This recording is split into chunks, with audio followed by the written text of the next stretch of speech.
하나님이 주시는 말씀은 창세기 35장입니다. 1절부터 15절인데요. 5절까지만 제가 봉독하겠습니다. 창세기 35장 1절로 5절. 하나님이 야곱에게 이르시되 일어나 베델로 올라가서 거기 거주하며 네가 네 형 에서의 낯을 피하여 도망하던 때에 네게 나타났던 하나님께 거기서 제단을 쌓으라 하신지라. 야곱이 이에 자기 집안 사람과 자기와 함께한 모든 자에게 이르되 너희 중에 있는 이방 신상들을 버리고 자신을 정결케 하고 너희들의 의복을 바꾸어 입으라. 우리가 일어나 베델로 올라가자 내 환난 날에 내게 응답하시며 내가 가는 길에서 나와 함께하신 하나님께 내가 거기서 제단을 쌓으려 하노라 하매 그들이 자기 손에 있는 모든 이방 신상들과 자기 귀에 있는 귀고리들을 야곱에게 주는지라. 야곱이 그것들을 세겜 근처 상수리 나무 아래 묻고 그들이 떠났으나 하나님이 그 사면 고울들로 크게 두려워하게 하셨으므로 야곱의 아들들을 추격하는 자가 없었더라. 아멘.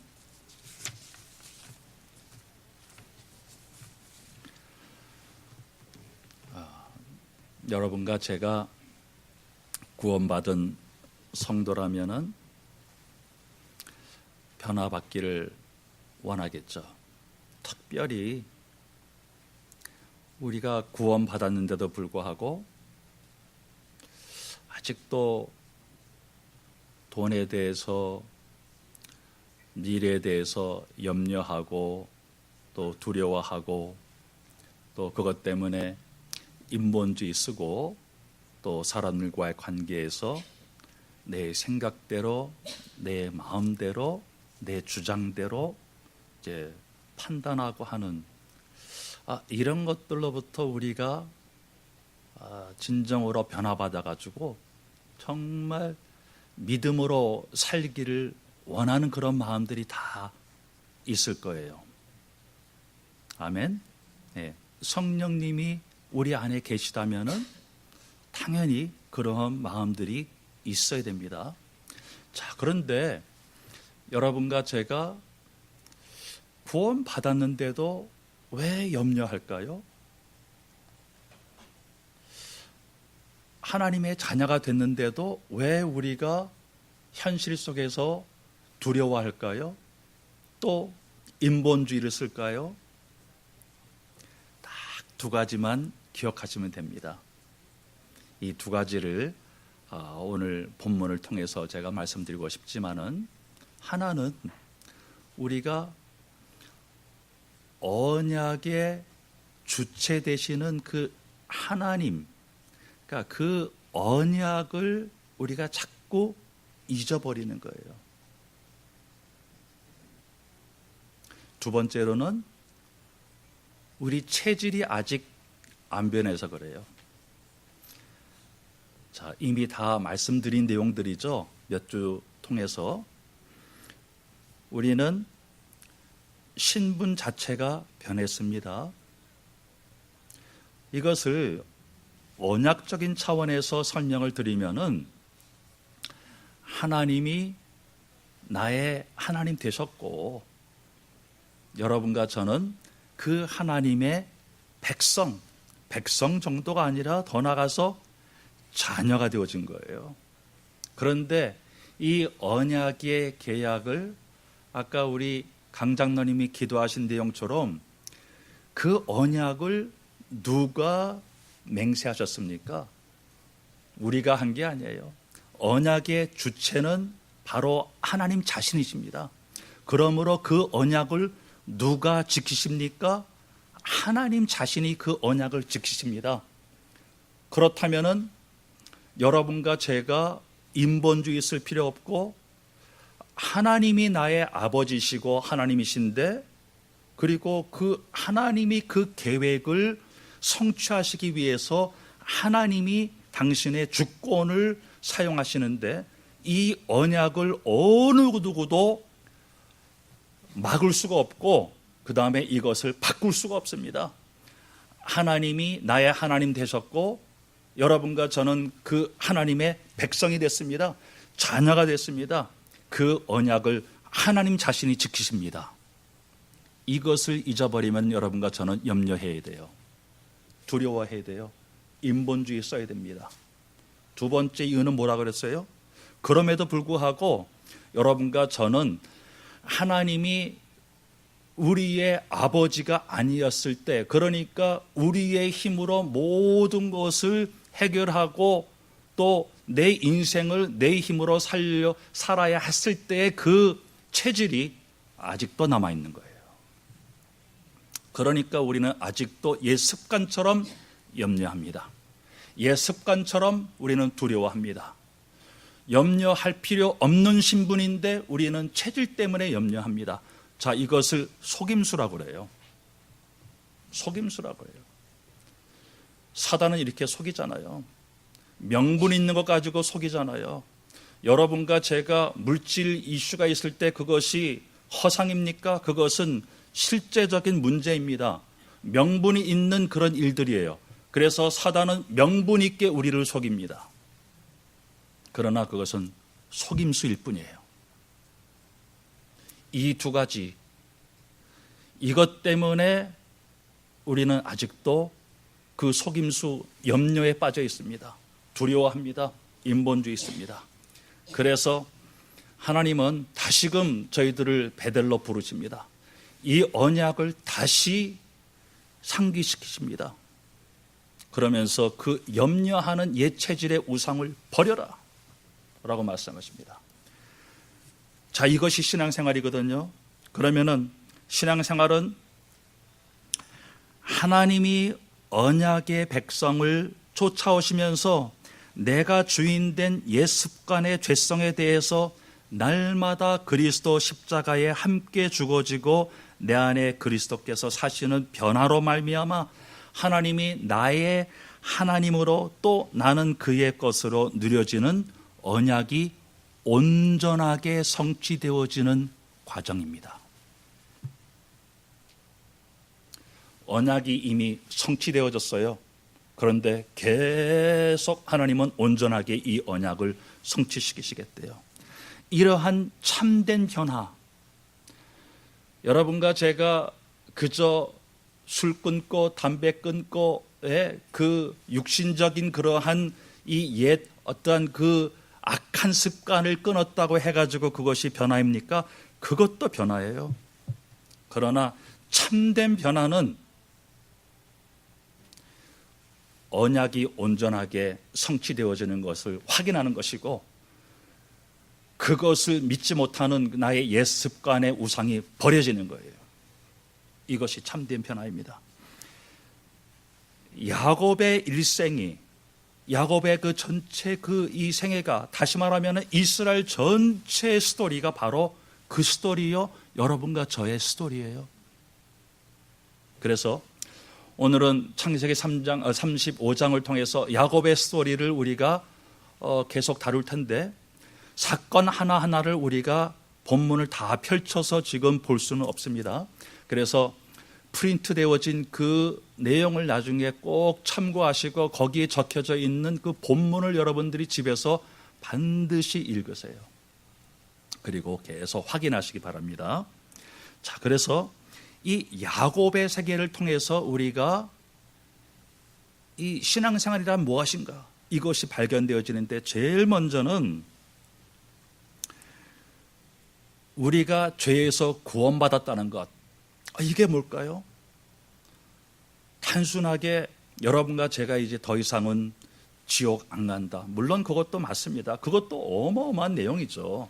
그런데 하나님의 언약이 성취되어진 것이에요. 왜 그렇습니까?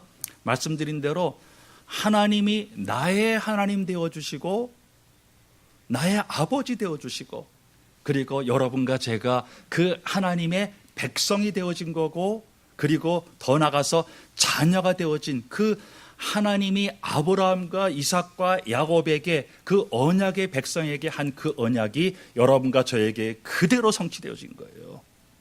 그렇죠? 그러니까 구원받았다, 그냥 간단한 이슈가 아니에요. 이건 어마어마한 하나님에게서는 제일 중요한 것이 이루어진 거고 앞으로 계속 이루어질 겁니다. 하나님에게는 언약밖에 없어요. 하나님의 오로지 초점은, 그래서 더 말씀드리겠습니다마는 하나님의 주권, 우리 개혁주의가 그렇게 참 목숨처럼 붙들고 있는 이 하나님의 주권 사상의 메인 압젝, 그러니까 그 타겟, 대상은 뭡니까? 언약 성취예요. 언약 성취를 위해서 하나님은 당신의 주권을 몽땅 사용하십니다. 예? 그러니까 이 하나님의 주권 앞에서 하나님의 언약을 방해할 자는 아무것도 없어요. 어떤 사람이라도 이 하나님의 언약을 막아서려고 하는 자, 방해하려고 하는 자, 하나님은 가차없이 그냥 치워버립니다. 하나님은 언약의 하나님이십니다. 아멘. 그 언약에 여러분과 저를 불러들이신 거예요. 그 어마어마한 하나님의 그 방대하고 엄청난 그 언약의 계약 안에 여러분과 저를 끌어들이신 거예요. 이건 간단한 이슈가 아니죠. 자, 그래서 여러분과 제가 구원받았다, 언약의 백성으로 선택받았다, 창세전에 이미 여러분과 저는 언약의 백성으로 선택받았다고 하는 것이 확인되어지는 거예요. 구원이라고 하는 것은. 자, 그래서 여러분 이 야곱을 봅시다. 야곱의 인생이 어떻게 시작되어집니까? 야곱이 이렇게 언약에 선택받은 자인데도 불구하고 이것을 모르니까, 혹은 옛날 체질로 염려하고 두려워하고 인본주의 쓰는 그 생애죠. 시작이 어떻게 됩니까? 어머니 뱃속에서부터 시기하고 경쟁하고 인본주의 쓰죠. 그래서 그 야곱의 이름의 뜻이 뭡니까? 발꿈치를 잡다. 손으로 발꿈치를 잡다. 그게 아닙니까? 자, 그렇게 이제 염려하면서 시기하면서 경쟁하면서 태어납니다. 자, 그러면서 이제 형 에서를, 그러니까 쌍둥이인데 에서가 먼저 태어났으니까 이제 에서가 장자란 말이에요. 그런데 장자에게 가는 그 축복권을 자기 인간적인 생각으로 뺏으려고 속입니다. 그래서 팥죽 한 그릇으로 그 장자권을 빼앗죠. 그 다음에 또 아버지 이삭이 돌아가시기 전에 이제 그 장자에게 가는 그 축복권을 또 다시 한번 확인하려고 형 에서인 것처럼 속여가지고 그 장자권의 축복을 빼앗습니다. 자, 그것 때문에 이 야곱은 이제는 도망가는 인생이 시작되어집니다. 그렇죠? 자, 여러분, 그래서 야곱이라고 하는 그 이름, 그 사람의 그 상징은 무엇입니까? 내가 내 인생의 주인이 되어져서 내가 모든 것을 계획하고 내가 모든 것을 이제 노력하고, 그렇기 때문에 내가 이 계획이 성취되어지도록 내가 내 노력으로 열심히 해야 되고, 안 되면은 좌절해야 되고, 그것이 되어지기 위해서 싸워야 되고, 그 다음에 또 이제 경쟁해야 되고, 시기해야 되고, 인본주의 써야 되고, 이게 야곱의 인생이에요. 이게. 그러니까 야곱은 곧 내가 주인 되어져서 내 인생을 내가 산다, 그 뜻이에요. 이게 야곱의 그 상징입니다. 자, 창조 원리의 반대죠. 여러분, 다시 한번 말씀드립니다. 하나님께서 우리를 어떻게 창조하셨습니까? 그러니까 하나님은 내가 창조주다, 내가 주인이다, 너는 피조물이다. 그래서 너는 나와 함께 할 때만이 정상적으로 움직여지고, 내가 너를 지배할 때, 네가 지배받을 때 이것이 자유다, 이것이 행복이다, 이것이 정상이다. 그러므로 하나님이 나의 하나님 되어주시는 것이 이것이 행복입니다. 하나님이 나의 주인 되어주시는 것이 이것이 행복이요 정상입니다. 그런데 이것을 사단이 속였죠. 아니다. 하나님 없이도 너는 행복하게 정상적으로 잘 살 수 있다. 오히려 네가 하나님 되어질 것이다. 오히려 네 인생을 네가 지배하면서 살 수 있다. 하나님처럼 이렇게 속였잖아요. 자, 실제로 그 속임수에 빠져가지고 하나님을 떠났습니다. 그러니까 하나님 떠났으니까 이제는 내 인생을 내가 살아야 되죠. 내 인생을 내가 해결해야 되죠. 내 문제를 내가 해결해야 됩니다. 이것이 하나님 떠난 인생이에요. 이것이 야곱의 인생입니다. 그렇죠? 자, 그런데 그렇게 해서 정말 행복하다면은 내가 내 인생 내가 알아서 살면 돼요. 그런데 이 세상을 보세요. 여러분과 저의 그 생애를 보세요. 내가 내 인생 살려고 할 때 이것은 한계요, 이것은 무능이요, 이것은 불행이죠. 불행이죠. 그것을 하나님은 아시기 때문에 그냥 우리를 그대로 놔둘 수가 없어요. 그 죄에 빠져 있는 우리들, 저주에 빠져 있는 우리들, 불행에 빠져 있는 우리들, 그래서 내 인생 내가 가누지 못하면서도 내 인생 하나 내가 해결하지 못하면서 허덕허덕 하면서 가는 그 인생을 볼 때 하나님께서는 저렇게 놔둘 수 없다. 그래서 하나님께서 우리를 구원하실 그 계획을 세우셨고 그것을 약속하십니다. 그것을 약속을 하신단 말이에요. 자, 그래서 너 더 이상 네 힘으로 살 필요 없다. 내가 너의 하나님이다. 내가 너의 하나님 되어주겠다. 내가 너의 인생을 책임지겠다. 내가 너를 완전히 끌고 가겠다. 너는 염려할 필요 없다. 너는 두려워할 필요 없다. 인본주의 쓸 필요 없다. 내가 이것을 약속하마. 그 언약을 하나님께서 우리에게 주시는데 그 언약이 물론 창세기 3장서부터 이제 쭉 암시되어져서 나옵니다마는 그것을 처음으로 인간과 하나님이 직접 그 언약을 계약을 맺는 그 대상이 누구입니까? 아브라함. 창세기 3장 15절에서부터 이것이 나타나죠.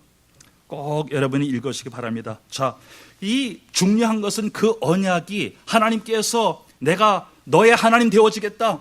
내가 너의 인생을 책임지겠다. 이걸 약속하며 그 언약의 그 계약이 계속 쭉쭉쭉쭉쭉 이렇게 전달되어지는데 그것이 여러분과 저에게까지 전달되어졌다니까요. 어떻게 시작되어졌다고요? 자, 아브라함과 언약을 맺었습니다. 그리고 그 가문을 이제 택해서 그 언약이 흘러가도록 그래서 그 다음은 이삭과 직접 또 언약을 맺으십니다. 창세기 26장. 그렇죠. 그 다음에 그 이삭의 아들 바로 오늘 본문의 주인공 야곱에게도 직접 개인적으로 나타나셔가지고 내가 너하고도 언약하마. 너의 할아버지 아브라함하고도 직접 내가 약속했다. 그런데 그 너의 아버지 이삭하고도 언약했다. 그런데 너하고도 내가 이제 약속한다라고 하는 것이 바로 오늘 본문의 그 배경이요 28장에 시작되어집니다. 자, 그래서 이 야곱이 하나님의 그 언약 속에 초청되어집니다. 그런데 어머니 리브가는 벌써 이것을 알고 있었어요. 이것을 알고 있었어요. 이 언약이 에서를 통해서가 아니라 야곱을 통해서 내려가는구나. 이것을 어머니는 알고 있었어요. 우리가 자칫 잘못하면 왜 어머니 리브가가 이렇게 인본주의를 쓰지? 아니죠. 리브가는 하나님의 은혜로 이 언약을 눈치챈 거예요. 자, 이 사실을 사도 바울은 이렇게 증거합니다. 로마서 9장 11절에서 13절에서 어떻게 확인해 줍니까? 그 자식들이 아직 나지도 아니하고 무슨 선이나 악을 행하지 아니한 때에 택하심을 따라 되는 하나님의 뜻이 행위로 말미암지 않고 오직 부르시는 이로 말미암아 서게 하려 하사 리브가에게 이르시되 큰 자가 어린 자를 섬기리라 하셨나니 기록된 바 내가 야곱은 사랑하고 에서는 미워하였다 하심과 같으니라. 인간적으로 미워하고 사랑하고 그 뜻이 아니죠. 하나님은 언약을 사랑하십니다. 언약의 백성을 통해서 이 언약이 내려가는 것을 사랑하십니다. 이 언약을 방해하는 자 가차없이 미워합니다. 치워버리십니다. 그 뜻이잖아요. 자, 그래서 야곱에게 직접 어떻게 나타나십니까? 야곱이 아버지 이삭의 말을 듣고 이제는 이 하란으로 가다가 그러니까 지금 형 에서로부터 도망갑니다. 근데 너는 언약의 자녀다. 그런데 이거 지금 이해 못하는 거예요. 아직 체질이 안 된 거예요. 자기의 믿음화가 안 된 거예요. 그냥 도망가는 거예요. 도망가다가 고달프니까 이제 그 하란 광야에서 돌베개를 하고 잠을 자는데 하나님께서 이제 나타나십니다. 그래서 그 천사가 사닥다리에서 오르락 내리락 하는 이 환상을 봅니다. 이게 도대체 뭔가? 그래가지고 내가 하나님을 만난 그 하나님의 집, 하나님의 문, 그래가지고 그 장소를 뭐라고 이제 명명합니까? 베델. 근데 이게 단순한 그런 이름이 아니잖아요. 단순한 내용이 아니잖아요.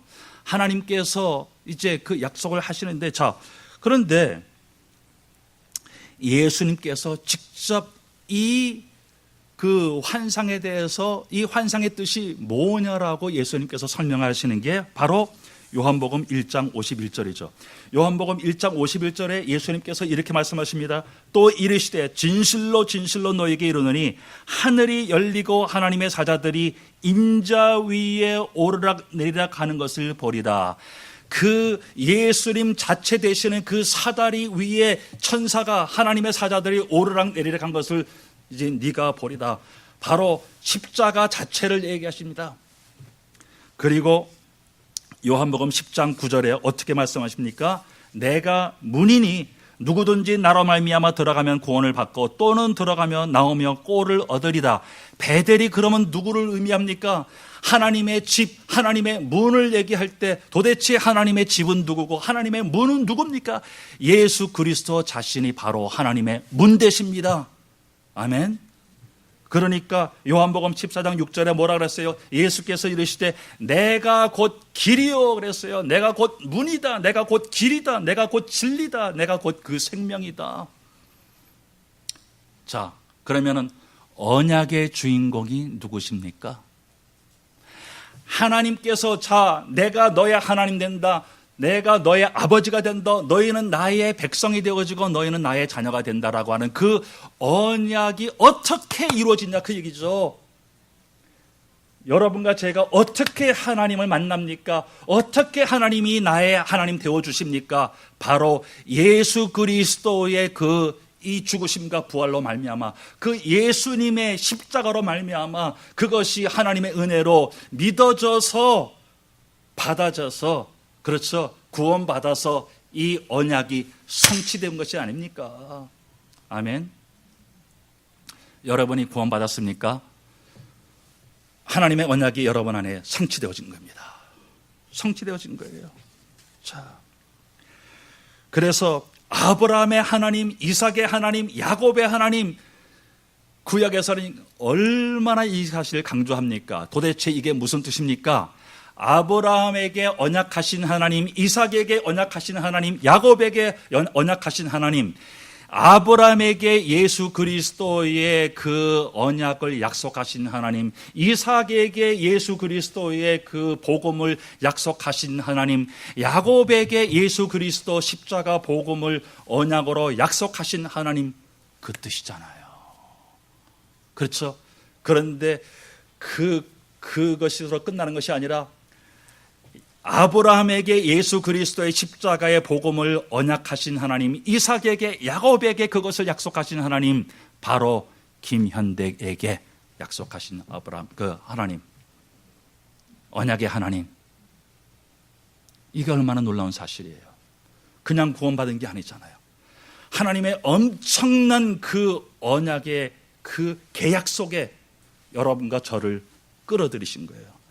그래서 갈라디아서 3장 29절에 사도 바울은 어떻게 얘기를 합니까? 너희가 그리스도의 것이면 곧 아브라함의 자손이여 약속대로 유업을 이을 자니라. 예? 아브라함에게 주어진 이 언약이 연결되어지는데 어떻게 해요? 여러분과 저에게도 연결되어지는 거예요. 거기다 여러분의 이름을 붙여도 괜찮아요. 아브라함의 하나님, 이삭의 하나님, 야곱의 하나님, 김현덕의 하나님.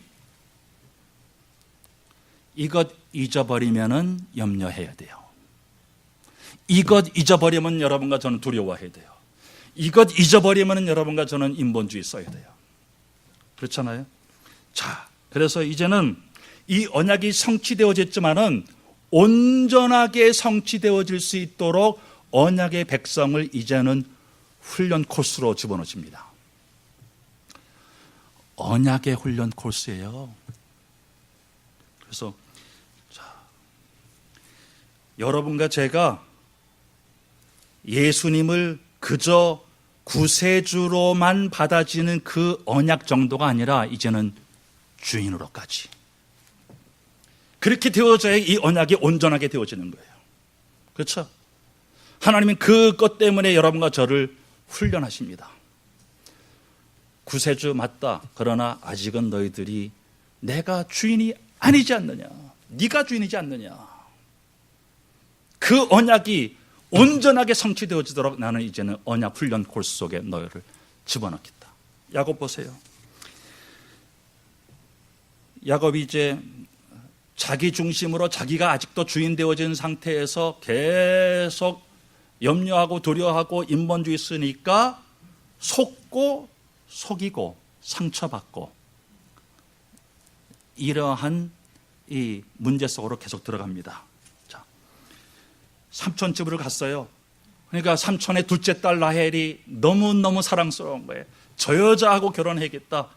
그래가지고 7년 봉사하는데 이 삼촌 라반이 7년 지나고 나서 이제 결혼식을 열었는데 둘째 딸을 주지 않고 첫째 딸을 준 거예요. 레아를 준 거예요. 그 다음에 속아가지고 너무 화가 났겠죠. 그러니까 라반이 또 얘기합니다. 7년 더 봉사해. 그러면 진짜 네가 사랑하는 라헬을 줄게.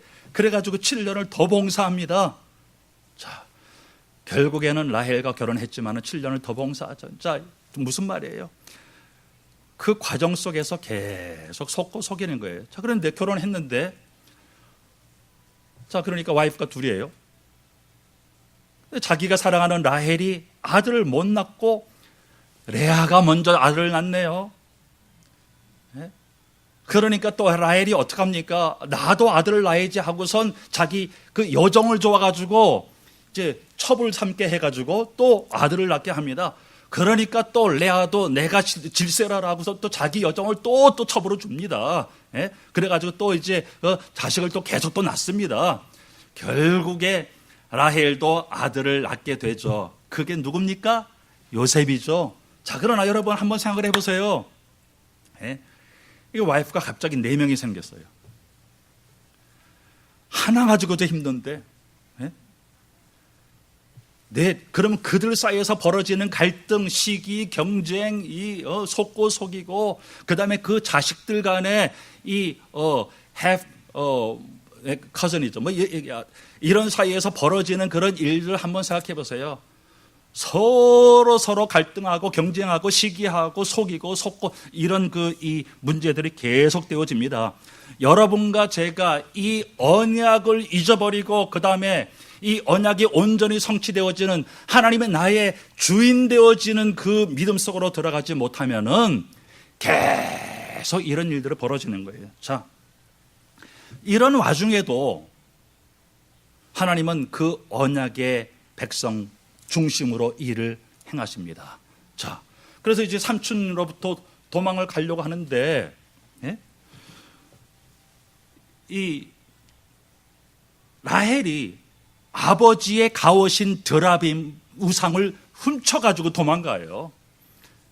이 사실을 라반이 알게 되어져가지고 이제 죽이겠다고 쫓아옵니다. 그 드라빔 우상은 나중에 얘기하고, 그런데 어떻게 됩니까? 하나님께서 라반에게 나타내가지고, 스탑! 너 야곱 건드리지 마라. 자, 여러분 잘 생각해 보세요. 누가 도덕적으로, 윤리적으로 잘못했습니까? 라반이 잘못했습니까? 아니면은 야곱과 라헬이 잘못했습니까? 그 훔친 거 누가 훔쳤어요? 라헬과 야곱은 그것을 그냥 묵인해 준 거고, 자, 그것도 간단한 것도 아니고 우상을 또 훔쳐가지고 도망간 거예요. 자, 잘 생각하세요. 그러면 하나님께서 라헬과 야곱을 야단쳐야죠. 그런데 왜 라반을 책망하듯이 너 건드리지 마 하고 딱 스탑시키십니까? 여러분 잘 생각하세요. 이 성경책은 도덕책이 아닙니다. 윤리책이 아니에요. 신앙생활을, 이 복음을 도덕 윤리적으로 살면은 큰 오산이죠. 이 성경은 언약책입니다. 언약책이에요. 하나님께서는 하나님 당신이 하신 그 언약을 성취하시는 것이 전부 다예요. 그래서 이 언약이 성취되어지도록 언약 백성을 하나님이 보호하십니다. 여기서 야곱 죽으면 안 되거든요. 그렇죠? 자, 그래서 근데 야곱은 이런 사실을 잘 몰라요. 아직도. 예? 아직도 이게 언약이 나한테 온 건지, 이 언약이 뭔지, 그러니까 자기 인본주의 계속 쓰고 있는 거예요. 여러분과 제가 이 언약 확실히 믿어지지 않은 상태에서 주인 노릇하죠. 그러면은 하나님은 나를, 그 옛 습관의 체질을, 내가 주인 되어진 이 체질을 죽이시겠다고 더 세게, 더 큰 위기로 찾아오십니다. 자, 야곱은 대충 위기를 모면했어요. 그런데 또 일이 터집니다. 형 에서가 동생을 죽이겠다고 그냥 쫓아오는 것이 아니라 400명 군사를 가지고 이제 쫓아오는 거예요. 자, 이게 그 유명한 창세기 32장의 사건이죠. 그런데 이 야곱은 계속 인본주의입니다. 그게 이제 두려워가지고 그 상황이 얼마나 두렵겠습니까? 그러니까 자기가 오케이, 내가 먼저 나가서 에서한테 내가 용서를 구할게, 그렇게 안 하고 자기 와이프들을 먼저 내보내요. 이러한 치사하고 조다 같은 남자가 어디 있습니까? 자기 종들을 또 먼저 보내. 그것도 다 이렇게 나눠가지고 한꺼번에 보내지 않고 이런 머리를 쓰는 거예요. 인본주의 쓰는 거예요. 자, 하나님이 속습니까? 자, 그 가운데에서 이제 하나님 나를 축복해 주세요. 이러고선 또 이제 육신적인 기도하네. 그러면서 하나님의 천사하고 씨름합니다. 씨름하는데 하나님께서 그 야곱의 환도뼈를 꺾으시잖아요. 부러뜨리시잖아요. 이게 무슨 말이에요? 아니, 축복 달라고 그랬지 환도뼈 꺾으라 그랬어요? 여러분, 기도 잘하셔야 돼요. 여러분이 언약에 맞는 기도 안 할 때 하나님은 여러분의 환도뼈를 꺾어버리세요. 하나님 제발 이 육신적인 이거 해결해 주세요. 그런 언약과 상관없을 때 하나님은 오히려 더 큰 문제를 허락하십니다. 자, 죽이시겠다 그 얘기예요. 환도뼈 꺾어진 거, 이건 죽은 겁니다. 자, 그런데 거기에서 이제는 이상한 일이 벌어져요. 하나님께서 야곱에게 새 이름을 주세요. 너는 더 이상 야곱이 아니고 이스라엘이다. 야곱은 뭐라 그랬어요? 팔꿈치를 잡다. 그 인본주의의 상징이죠. 자, 그런데 야곱에게 새 이름을 주시는데 이스라엘. 그런데 이스라엘의 그 뜻이 뭐라고요? 하나님과 겨루어 이기다. 이상하잖아요. 그러면 야곱이 이겼습니까? 자, 이것을 여러 그 신학자들이 다르게 해석을 하는데, 제일 먼저는 이것은 이스라엘의 그 하나님, 이것이 여호와 하나님이 아니라 그냥 이방신의 하나님들, 가짜 하나님이다. 그래서 가짜 하나님과 싸워서 이겼다라고 이렇게 해석하는 사람들이 있고, 또 다른 그 해석자들은 이 사건의 그 내용을 호세아서는 호세아서 12장 3절 4절에 또 그렇게 얘기합니다. 하나님과 겨루어 이겼는데 이기고 나서 이제 그 눈물로 간구하되, 그렇게 나와 있어요. 그러니까 하나님과 자기가 인본주의로 육신적으로 싸운 것을 회개하여 이르되라고 해석을 또 어떤 신학자들은 해요. 그런데 또 어떤 신학자들은 이렇게 또 해석을 합니다. 그 이기다라고 하는 그 히브리어 원어의 고의 의미는 하나님이 이기시도록 양보하다. 하나님이 지배하시도록 원하다. 하나님이 주도하시도록 내어드리다라고 하는 그 뜻이 그 히브리어 고의 그 뜻이라는 거예요. 저는 제 이 해석이 제일 마음에 들어요. 하나님, 하나님께서 이기시도록 하나님이 주인이십니다. 하나님이십니다. 주인이십니다. 내어드리는 거예요. 그러니까 어쨌든 어떤 해석이든 여러분 보세요. 이스라엘의 그 이름을 주실 때는 더 이상 너는 야곱이 아니다. 그러니까 야곱으로 살지 말아라. 야곱이 아니라 야곱의 반대인 이스라엘을 주시잖아요. 그러면 야곱의 뜻의 반대가 이스라엘이잖아요. 인본주의의 반대가 이스라엘이라 그 얘기예요. 그렇다면은 이스라엘의 참 의미는 하나님 중심이라 그 얘기죠. 인본주의가 아니라 신본주의라고 하는 그 뜻이 거기에 암시되어 있잖아요. 더 이상 네 중심으로 살지 말아라. 왜? 그렇게 살 필요 없다 그 얘기잖아요. 왜? 너는 내가 언약했다. 이 언약은 내가 맹세했다. 내가 책임진다. 내가 이 언약을 성취한다. 자, 그러고 나서 이제 동이 트죠. 야곱이 죽고 이스라엘이 부활하는 거예요. 그러니까 그 장소를 브니엘, 하나님을 내가 배웠다라고 하잖아요. 자, 그래서 이제 실제로 강을 건너가서 보니까 노발대발해야 할 이 에서가 먼저 화해를 해요. 이게 무슨 말입니까? 여러분과 제가 야곱이 변하여 이스라엘로, 내가 주인인 것이 변하여 하나님 중심으로 바뀔 때 모든 평화가 이루어집니다. 그런데 여기서 끝나지 않아요. 설상가상으로 그 야곱의 딸 디나가 세겜 족속에게 강간을 당합니다. 그 내용 여러분 잘 아시잖아요. 34장에. 그래서 이 야곱의 아들들이 화가 나가지고 이제 그 세겜 족속들은 두려워하니까 이제 화친을 맺자 했을 때 너희들이 화친 맺으려면 할례를 받아야 된다. 그러니까 마취도 안 하고 그냥 그 돌로 그래가지고 제일 아픈 3일째에 또 이 야곱의 아들들이 그 인본주의로 세겜 족속을 다 죽입니다. 어디서 배운 인본주의예요? 아버지 야곱한테 배운 인본주의죠. 여러분, 이 인본주의는 대물림합니다. 그렇죠? 일이 풀리든 안 풀리든 여러분과 저는 언약 붙잡아야 돼요. 하나님의 은혜로 이것이 믿어지도록 간구해야 돼요. 여러분과 저의 자녀들이 이 언약을 봐야 돼요. 이 언약 믿어지는 그 그러니까 아버지와 어머니를 봐야 돼요. 그렇죠? 그렇지 않고 반대로 인본주의 쓰면은 인본주의가 대물림합니다. 자, 그래서 이 야곱이 이 사실을 알게 돼가지고 또 이제 염려가 나오는 거예요. 그것이 34장 30절이죠. 야곱이 시몬과 레위에게 이르되 너희가 내게 화를 끼쳐 나로 하여금 이 땅의 주민 곧 가나안 족속과 브리스 족속에게 악취를 내게 하였도다. 나는 수가 적은즉 그들이 모여 나를 치고 나를 죽이리니 그러면 나와 내 집이 멸망하리라. 또 염려합니다. 또 두려워합니다. 아니, 야곱의 아들들이 한 명이라도 아버지 우리 기도합시다. 그런 아들들이 없어요. 그냥 인본주의의 연속이에요. 그때에 하나님께서 스탑, 전부 스탑, 베들로 올라와라. 이게 오늘 본문이에요. 이게 무슨 뜻입니까?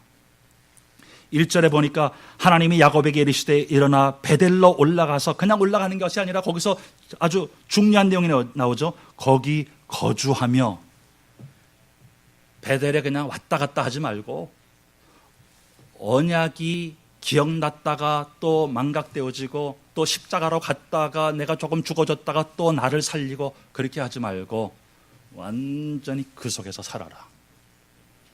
베델에서 살아라. 이 언약 사상이 여러분과 저에게 체질화되어져야 돼요. 믿음화되어져야 돼요. 개인화되어져야 돼요. 이것이 생활화되어져야 돼요. 완전히 여러분과 저에게 전부가 되어져야 돼요. 왜 그렇습니까? 하나님에게는 언약이 전부예요.